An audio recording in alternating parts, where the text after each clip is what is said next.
Alright, so this, and make sure I block out the number.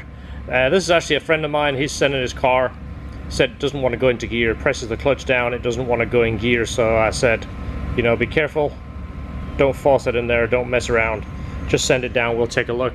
So we're going to have, it's a dark silver, yeah. So we're going to have three silver cars here today. Nice. Don't get them mixed up. Don't put a clutch in the wrong one. Well, you're going to both need a clutch, it sounds like. His doesn't go in gear. This one's got a bad clutch. We'll end up putting a clutch in this one and accident with a misfire. Yeah, yeah. So you've still got a misfire, but your clutch feels like brand new now.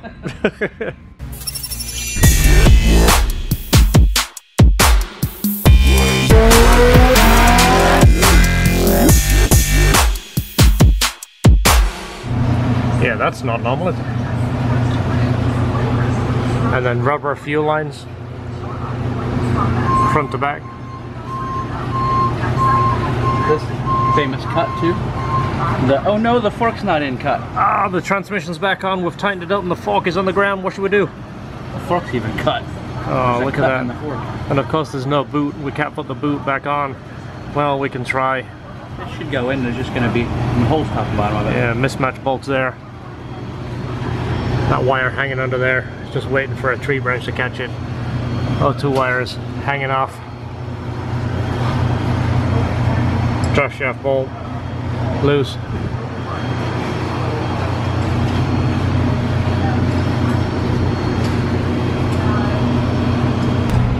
So the best thing about the bolts is the head is as big as the area that you've got to get in. So if you get a socket like we have a 1/4 inch socket, we have to basically sand it to make it thinner because you can't get a wrench on there because the wrench opens up when you try and break these loose.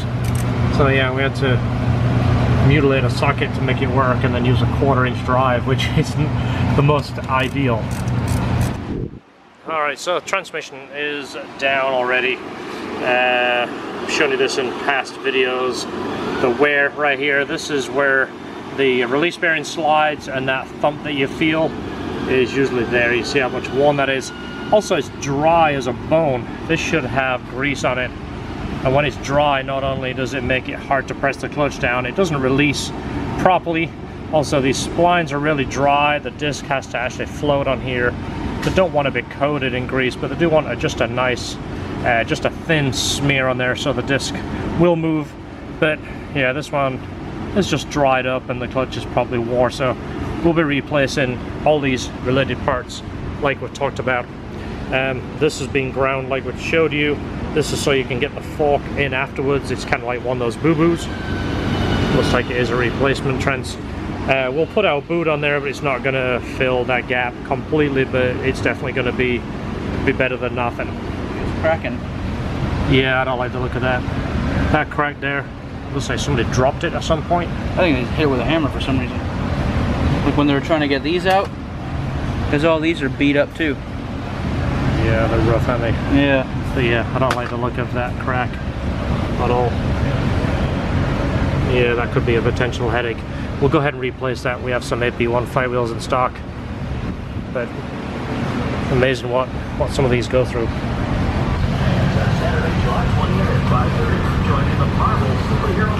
Now we've got the correct pieces here, the spacers, and now we have this, a new one of these, and the bolts for our flywheel. Now we've got good ones. They're not all. I don't know if that's like something on the boat or a coating coming off of it or something, but they're weird. They've been hammered on a bunch. Yeah, I'll replace those with a whole set now.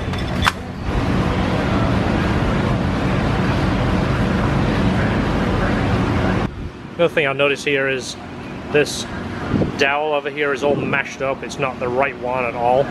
I see it's all rounded, and there's only one in it. These dowels are to locate the transmission. There's one over this side and one here. It's to make sure that this is exactly in line with the clutch so that the transmission doesn't have any wiggle room. Of course, the bolts are not an actual machine fit in here, so if you was to put all the bolts in, the transmission would still have a little bit of this. It wouldn't be quite in line. So these are very, very important.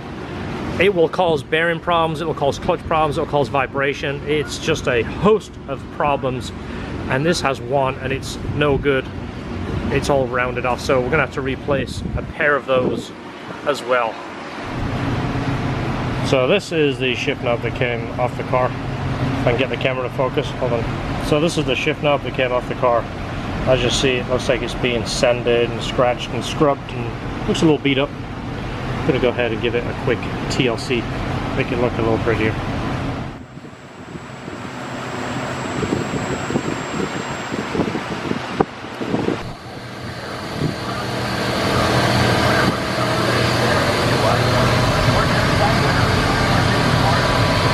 So a little extra TLC under here. We replaced this tube. We actually had a spare one, so it's not split now. The airbox actually wasn't bolted down. Again, It is now. we had all the hardware, so now it's actually attached like it should be. There is a few here and there's that we might want to talk to them about. We did replace the drive shaft bolts, and the bolts from the drive shaft to the diff were loose, all except one. One was tight. And we've got a couple of oil leaks under here. So we'll talk to him about that, but we've definitely made an improvement on this. We'll go take it for a test drive, make sure the clutch feels perfect, and we will call him. Okay, so the next car is this S2000. We actually put a Clutchmaster Stage 3 clutch on this about 3 months ago. And kind of a unique instance here, it called and said it won't go into gear. When the engine is running, you can't get it in gear. Turn the engine off, it goes in gear. So we had the car sent down here, it towed it down, and we're trying to diagnose this. It's a naturally aspirated car. The Clutchmaster's clutch is a hard clutch, so it lasts a long time. Of course, we tell everybody, break it in, we can't stress it enough. Well, let me show you what happened, and I'll tell you what we found out. So we took it apart late last night.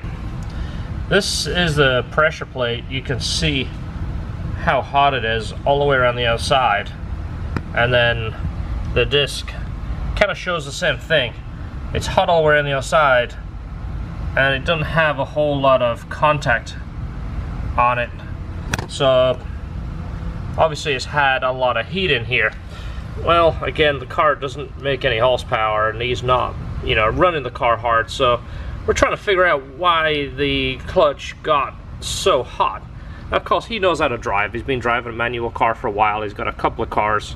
And again, you just kind of go by what we're looking at. Typically when we see this, we say, okay, you slipped the clutch, you overheated it. You know, it wasn't 100% broke in, and the heat just pretty much messed up the clutch.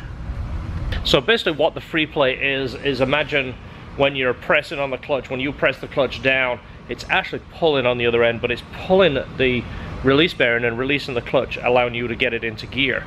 Well, this, once we put it back together, put a new clutch in, and actually run it back and forward just on our parking pad right here, just basically put it in reverse, let the clutch out, put it in first, let the clutch out, just to make sure everything felt nice and smooth. And I did that operation maybe 4 times, everything was perfect. And then the next time, when I pushed the clutch down and I put it into gear and released the clutch, it released right off the floor. Like, as soon as I released it off the floor, the car started to engage.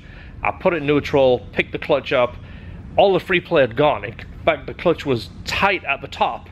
And as I pressed the clutch down, I only had to press it about 1/3 of the way down, and it would go into gear, which means it is actually pressing down on the clutch. It's prematurely supplying pressure on the clutch, which is kind of like you driving along with your foot half on the clutch. You're disengaging the clutch the whole time, so the clutch isn't actually grabbing 100%, creating slip. Once you get slip, you get heat. So hence a toast clutch, which really sucks because the clutch is quite a lot of work to do, and it's an expensive item.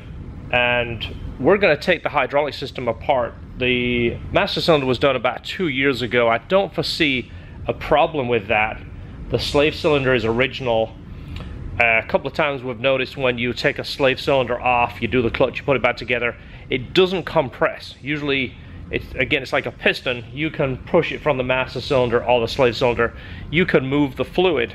And this one I noticed too, when we put it back together, the slave cylinder wouldn't compress. We had to actually bleed the fluid out, compress it, put it back into place, re-bleed the system. So I'm kind of pointing the finger at the slave cylinder, but we're going to look at this, and if it's sketchy at all, we're going to replace them both.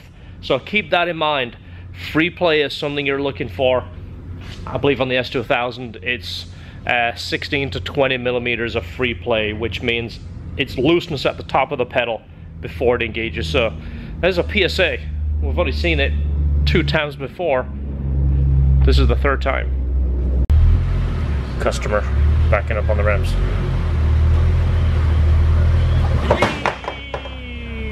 We won't be doing that again. I've had a bad feeling about that. Policy change. Yeah, he said he broke too hard. Yep, there's a new policy change. That won't ever happen again. 2 policy changes in 12 hours. So, look at this. 1, 2, 3 boxes.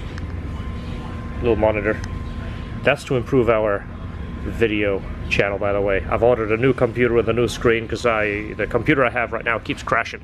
So 3 overnight boxes, and actually a ground and 2 overnight boxes. So next up, this Civic. We built this Civic a number of years ago. It's a B18C high compression, does a little over 200 wheel, but it has quite a few miles on it since we built the car, and he still loves it. So it's here for maintenance, basically timing belt, tensioner, drive belts, cap, rotor, spark plug wires, spark plugs, and a few other little things.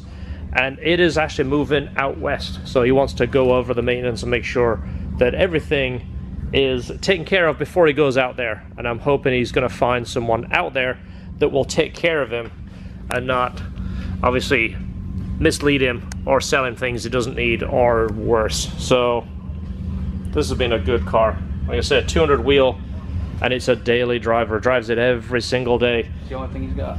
It is. And these JDM headlights, they're the genuine JDM headlights that, again, it's probably 4 or 5 years. This is actually that Jay's racing valve cover. I'll see if I can find the video and link it, but we did all of this. He ordered all this stuff and we put it together for him and built the engine. Remember that came all wrapped in Japanese newspaper? Yeah. Yeah, I remember his remarking on that. I won't go into detail now, but we also have the cleaner kit to clean this filter. This is an intake we made, but this is the K&N, so it can be cleaned. So we'll go over a few little points along the way and show you what we're doing. Alright, so just an interesting little tidbit. I just got off the phone with a potential customer from Norway. If you're watching it, you said you watch our videos, so you're going to watch this part. But it's funny, it kind of, how do I put this? It makes you feel like you're doing the right thing. That's one way of putting it. When I'm telling people, this is what I would do, this is my advice. I always fill my chest, by the way. So this is the Science of Speed kit. If you look on another video, you'll see this. But like I always say to our customers, I'm not going to sell you something based on profit. If we make a ton of money on it, that's how we sell stuff. That's not our intention. It never has been. It never will. I don't put profits first. That's why I'm a sucky businessman, but I'm also a passionate car guy. That's why we're also in a small shop, and there's only 3 of us work here, and we have enough work to probably hire 5 people. Actually, probably hire 6 people. But then it would be all about the money, and it's not about the money, because when someone like this sends this car all the way from Georgia, it doesn't want to send it to a factory that the whole factory is here to produce money. Obviously money is what pays the bills, and we need that. But if you put it first, that means you're putting the customer second, you're putting your profits first, you're putting your product second, because you're selling things based on profit. We don't want to do that. And if you watch my videos, you know what I'm saying. You understand the way I think. This is the way I think. This car is a Science of Speed supercharger kit, and we get the questions all the time. Which one's better, Science of Speed or Kraftwerks? Neither one of them is better. We tend to sell more Kraftwerks because we can put better prices together. We can put the power where people need to be. We can get them up in the 400, 430 horsepower range. We can keep all the system intact. We don't have to take the car apart to make it. It's a very easy bolt-on power, which is what we're looking for. Now, this is a Science of Speed kit, and I don't have anything against these kits at all. I like these kits. We just don't have a very good price package to sell these kits. And I'm not selling them based on which one's the most expensive. We're selling them based on what we think is the best value for money. But it already came in with the Science of Speed kit. We did a boost upgrade, a few of the little bits and pieces, and tuned it, and it's doing 430 wheel horsepower, which is fantastic. People ask me all the time, how do you close a hood on an S2000? You drop it. This is an aluminum hood. You don't want to push down on here. For one, you're getting your greasy fingerprints on the paint. Over time, you can also dent this hood. Don't be afraid to drop it. It's not going to hurt it. That is the correct way to close an S2000 hood. So what is this conversation about? It's one of those little times where you feel great talking to a customer and it reassures you're doing the right thing and you feel good about what you're doing. That's what it's about. It's part of a vlog, so stay tuned for the S2000 supercharger kit. I gotta go back to the shop and get some work done. Thanks for watching. So we have to take a break from the Civic to bring in this IS350. I didn't film it before, but this was a car we did a couple of years ago. We actually took the resonator box off and he liked the sound, but over time it started to get a little noisier. So we took the straight pipes off and added 2 MagnaFlow resonators. We don't want it quite as quiet as what it was, but we'll want it a little louder than stock. Everything else is retained. The catalytic converters, there's 2 sets. That is the same. It was only this back section that we basically removed the can. So we took the straight pipes off and took the MagnaFlow resonators and installed those back to the factory mufflers. So hopefully it'll give him the sound he's looking for. All right, so let's get a start. It's got a blinking triangle. Blinking triangle? Yeah. Means you need to close the door. You should be a little more cautious, I guess. It's because the window's down. Let's go ahead and get a sound clip here of the startup.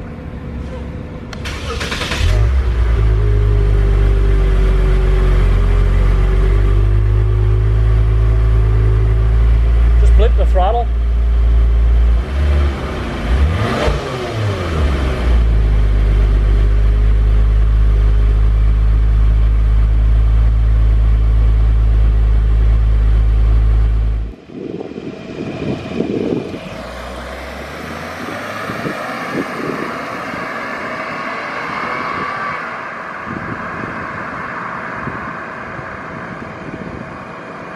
Alright, so this caliper bracket is what I'm talking about. I'm putting the vise so I don't have to hold it. But this pin should float, and as you see, it's really hard to move. So this needs to be taken apart, degreased, cleaned, put the high temp grease back in, we'll clean that boot up.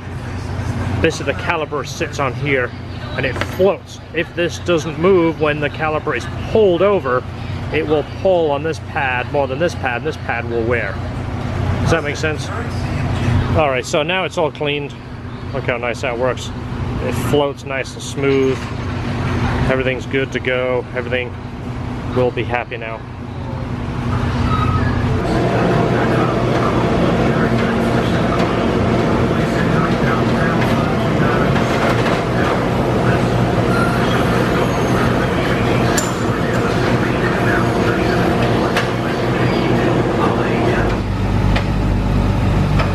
And that's the noise he's complaining about.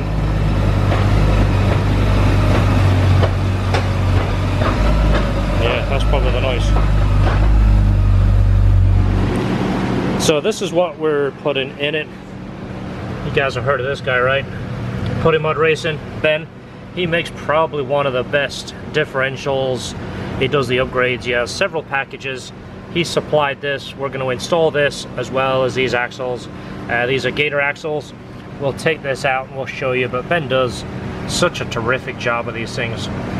So we're going to take it out. I believe Ben is going to come up here tomorrow. We're fortunate to live or work about 60 miles away from Ben, so I think he's going to come up here. Look how nice that looks. He's going to come up and pick up the core, and obviously he'll take it apart and rebuild it for somebody else. I think for some people he will do that. Don't quote me, because obviously he doesn't want to send you a diff in case you don't send him one back. Not that people get amnesia or anything like that. You gonna pop the hood real quick? Oh, sure. If you ever knew what this was for, this is so you can tow your S2000 and pull it up on a flatbed without damaging the bumper. That little piece comes off there, just carefully remove it. This is in your trunk, it screws in. I know someone's gonna say, I have no idea what that did. Beautiful. Do you remember this one? Black valve cover. He wanted the gold center, which I like a lot. It's got our catch can, our radiator, our supercharger kit. Beautiful. There is a few videos of this one out there, so it'll be happy again here pretty soon. All right, so that's what the parts look like. I mean, look at that. He does such a good job of these things. It's got a build date on it, 7/14. Today is 7/18, if I am correct. 7/18, so 4 days ago. He must have sweet talked Ben to get this done that quick, so I know Ben is very busy. Alright, so this is one of the fun parts here, is to see what comes out of this. What I should really do is get George to do this while I stand at a safe distance filming, so I don't get it all over my fingers, or like one time all over the camera. Thanks, Mike. Ready? Look at all the yucca stuck to the end of that. Now, just to give you the heads up, if you do send a diff to Ben, drain this as much as you can. Don't send it full. He doesn't like that stuff all over his bench. I'm sure he's got a drain bucket by now. He's probably ready. So yeah, that's bits of differential all over the bolt. So I just hit it with brake cleaner red lightly to wash the oil off, and you can see the yucca on there. Look at that. Hopefully he can identify that when he takes it apart. I'm sure he can. Alright, so it is down. So if you can hear that.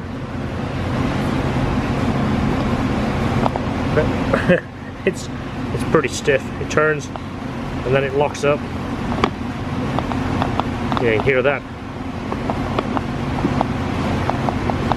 I'm sure Ben will know what that is. So here's a fresh, brand new one. Just to give you an idea how it looks. Look at that. Alright, so this is Esther's car up in here. Remember, we did the gag. We pulled the exhaust apart, pretended like it had no exhaust on it. She'd love that, by the way. George is over here messing around with it. He's thinking about doing a ricer tip. It's not a ricer. I know. It has a turn down over here, which is just kind of bleh. Possibly if it's cut there. Yeah, right on the straight. Right there, and then point it, keep it close to the plastic. Yeah, maybe pull it back a little bit. Yeah. Give it a little something. Look kind of sporty, won't it? You'll be able to get behind it and go, wow, what's that thing got? About there? Yeah. Yeah, just tuck it under there. That's actually a good idea. Let's do it without telling her. You have to cut that rolled edge off right there. Yeah. Yeah, put it right there. This is one of those TLC things. Even for Esther when she doesn't even know. George is changing the oil. As you see, it's very important. We can't stress oil changes enough. Look at that. Alright, let's do a test. So shall I put one of my engine sounds over it this time? Maybe. Trying to figure out how to do the reset. Have you done it? Yeah. Oh yeah, I do it all the time. Go into settings or something like that. Keep scrolling through. There it is, driver assist. Go down to maintenance settings. And then it's like a reset or something in there. Oil and filter, there you go. That's what I usually do at 4,000. Don't tell my internet crowd, because I tell everybody 3,000. Yeah. All those guys are going to hate me. Keep in mind, this is a mom vehicle. She doesn't run it hard. And it runs Mobil 1, which we all know is good for 10,000 miles. It depends on which one you buy. One of them is like 25,000. Well, a buddy of mine uses AMSOIL. Yeah. He says you'll never change oil again. Never. You just Never. change the filter every 15,000 miles. That's if you're abusive on it. If it's a normal car, 30,000. The guy in the straw hat told me that once to just change Exactly. the filter. That's why it's so good. One of those guys on there with 15, you're good. Yeah, and that's if you're really caring. If it's a lease, leave the filter on it. All right, I won't put a voiceover exhaust sound this time. Go ahead. Oh, it's quiet. Can't hear it. Rev it. It's quiet. It looks sporty though. Look at that. So if we bring her out, do you think she'll notice? There's Dog. Do you want to come out and look at your car real quick? My car? Yeah, George has been messing around with it again. Okay.